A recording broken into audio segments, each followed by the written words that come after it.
Welcome back to New Record Day. My name is Ron, and in today's teardown video, we're going to be taking a look at the Elac DFR52. That's right, folks. The Elac debut series has been a really hot speaker. A lot of people are interested in these, so I finally get a chance to be able to review some floor standers that are right behind my shoulder right now. But before we do that, let's pop the hood and see what we have on the inside of these loudspeakers. Before we begin, the disclaimer. Please do not take apart your loudspeakers, and no, I am not encouraging you to do so. The reason and the purpose of these videos is I'm really good at this kind of stuff, and I can take these apart and put them back together again without any problems or issues or breaking things, so just enjoy the video. I do not want you to void your warranty or break something or hurt yourself, so let's dive in and see what we have with the Elac debut floor standing loudspeaker. This one is going to be a lot of fun. Now, if you are brand new to my channel, welcome aboard to New Record Day. I hope you enjoy your visit, and before you leave, make sure you hit the like button,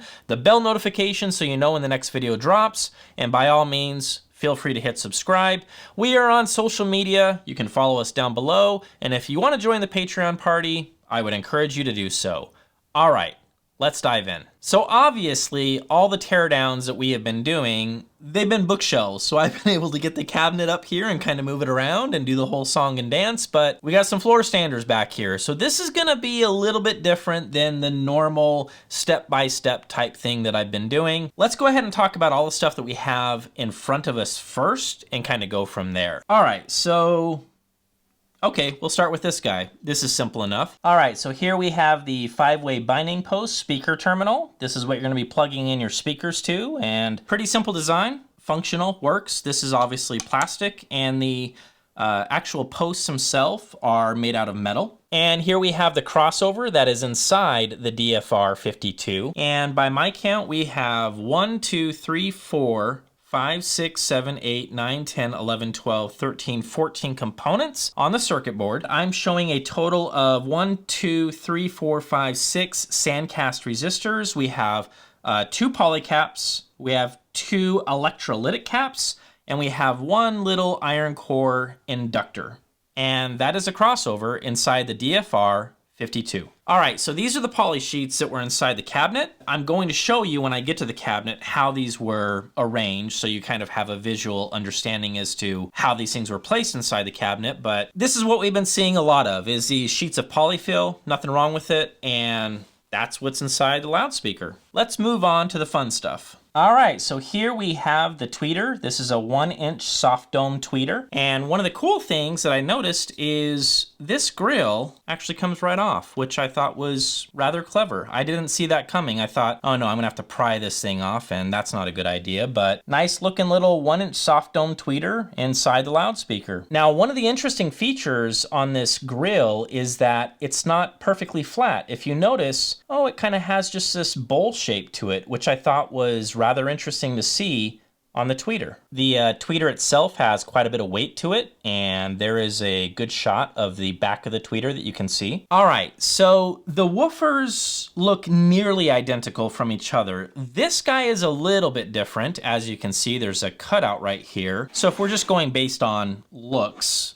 you can clearly see that the purpose of this is to bring the tweeter closer to the woofer. This is acting as the mid-range on the loudspeaker. So this is gonna be up higher, and sitting right above it is your tweeter, and that's how that works. All right, so now that we looked at the mid-range, let's go ahead and just take a look at these woofers. These are definitely identical in every possible way from what I can tell by looking at them. All of these 3 drivers have similar DNA throughout. They all have this woven aramid fiber. This is a kissing cousin to, oh, what is it? Kevlar? Yeah, Kevlar, I believe. And I think it's just the weaving is different. I did a quick search on Wikipedia. You guys can correct me if I'm wrong. Either way, aramid fiber. I gotta say, I'm trying to remain as objective as I can in these videos, and it's a little bit hard when I'm holding some drivers that, well, quite frankly, I like. These are hefty, no joke drivers. When you pick up these drivers, you're just like, okay, well, that's a driver.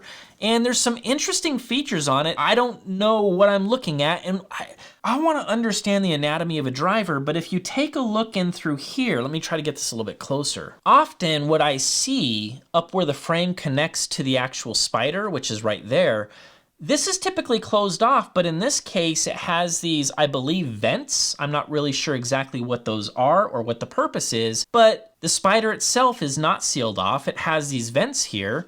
This motor structure, everything about this, including the magnet, how heavy it is, the back plate, these are some no joke drivers. And I am really excited to take these speakers for a spin and see what they sound like. So those are all of the components that I found lurking inside the Elac debut reference floor-standing loudspeakers, the DFR52s. Let's go ahead and take a look at the cabinets, but before we do, let me just at least show you the speaker grills. All right, so I'm gonna give a compliment here.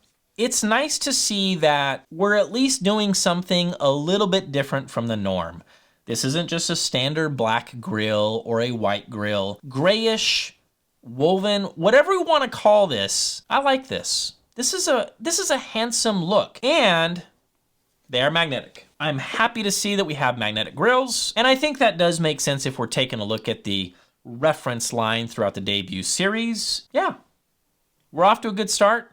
Let's take a look at the cabinets. Alrighty, so here we have the back of the loudspeaker, and this is near the top. Here we're gonna find our very first port. Moving down just a little bit, we have another port down below, and it is the same diameter as the one that is above it. All right, and then further down, you can see this is where the speaker terminal was installed, and you're gonna take notice that we do have these outrigger stands. I'll be showing those to you in just a minute. I guess this is about as good as time as any to mention that what we have here is the walnut finish on the loudspeaker. And with the speaker position like this, we can clearly see we have a vented port in the front. This is not just a slotted port. It actually has an interesting design element to it. So I'll be showing you that in just a moment. This is where the bottom two woofers are installed. You can see the port right where my hand is back here. And if I tilt this just a little bit, you can see we do have one substantial brace right in here, and it is glued onto the sides of the loudspeaker, and it goes pretty much all the way down to the bottom. Let me just feel, okay, I can do it. All right, not quite, oh no, I'm stuck inside the Elac. It doesn't go all the way down. I'll get you guys some footage so you can see what I'm looking at, but gosh darn it, it's pretty close. So one main brace all the way down on both sides, and everything that I have measured out. Actually, let me grab my tape measure, hold on. That front baffle is almost an inch, and the side panels, from what I can tell, it's kind of hard to get this exact, they appear to be 3/4 inch. And the brace inside here I measured out earlier, it's 3/4 inch. All right, so that covers this section down where the woofers are installed. You must understand that this section is separate from the section above it. There is a piece of 3/4 inch wood right here that is separating what we have on top where the mid-range and the tweeter is to where the woofers are. So that is definitely something that we would want to see. Otherwise, this would be a very awkward video for New Record Day. I'm glad it's not. Up top here, you can clearly see we have our top port right back here. This is where our tweeter is installed. This is where our woofer, top mid-range woofer, excuse me, is installed. These little ties right here, if you take notice of these right here, these were actually holding the wires in place so they're not rattling around inside the box.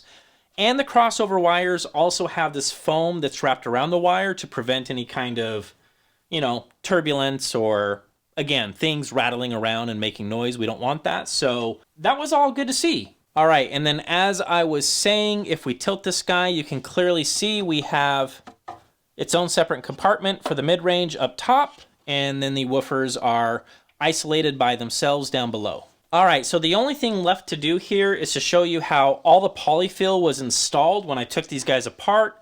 Let me go ahead and try to replicate that if I remember how it was installed. I'm just kidding, I'm kidding, I remember. All right, so let me go ahead and do that, and we'll take it from there. All right, and that should give you guys a pretty good idea of how the polyfill was installed up top. Let me go ahead and move down below and show you how the other two pieces were installed as we move down. All right, so we're back down to where the two woofers are going to be installed, and as you can see, we have these two strips of polyfill which are located in the front of the brace. So behind the brace, there's nothing back here, but in the front where the woofer's installed, that's where these two strips were, and they start up at the very top as high as they can go, and they reach down pretty much to close to the bottom of the brace, just about to the bottom of the brace from what I can tell. All right, so at this point, what I'd really like to do is see if I can get a better shot of the inside of this guy. I might need to go handheld in order to pull that off, but I really want you guys to see the inside, a better detailed image of the brace, and hopefully I can show you what that slotted port looks like. It's a rather interesting design, so let's go ahead and do that and finish this guy off. Just for context, that's where the tweeter is installed, mid-range, woofer, and woofer. So we're gonna go ahead and dip inside the enclosure and take a look. There is our brace that we've been chatting about. And like I mentioned before, it pretty much goes almost all the way down to the bottom, and it is about halfway back on the enclosure.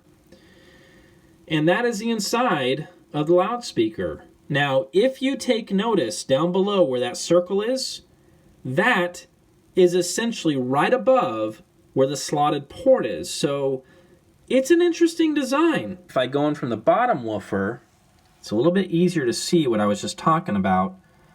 Right there where that circle is, that is a cutout, and that is right above the slotted port. So that gives you a bit better visual as to what we're looking at down there. Hopefully I get an A for effort on this one. I know it's not the cleanest teardown that I've done so far. Floor standers are a bit of a challenge, but you guys know me. As I grow, as I learn, I'll get better and better at it. I'll refine my craft and so on and so forth. What I want to show you last, and it's the reason why I have the, oh, that is definitely not going to be in focus. Hold on a second here, guys. All right, so if we take a look at the bottom of the speaker, you can see where the outrigger stands, supports, whatever you want to call them, where those guys are installed.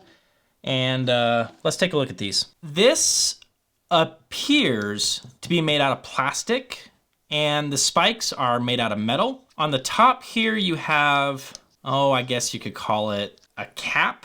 I don't know what the technical term is for this little guy right here. Come on, camera. All right, so we got that guy. And then this guy right here is your spike, and you can change how deep that spike goes just based on that little Allen screw there. Cool little outrigger system that you can install on the Elac reference debut series floor standers. And I took these speakers apart, and now I can't put a simple outrigger thing back together again. And folks, that is a complete and total teardown of the Elac DFR52. Make sure you hit the like button if you enjoyed this video, hit subscribe if you forgot to, and we will see you guys in the next video. I gotta be honest with you, I can't wait to hear these things. Hey babe, can you help me put these speakers back together again? No.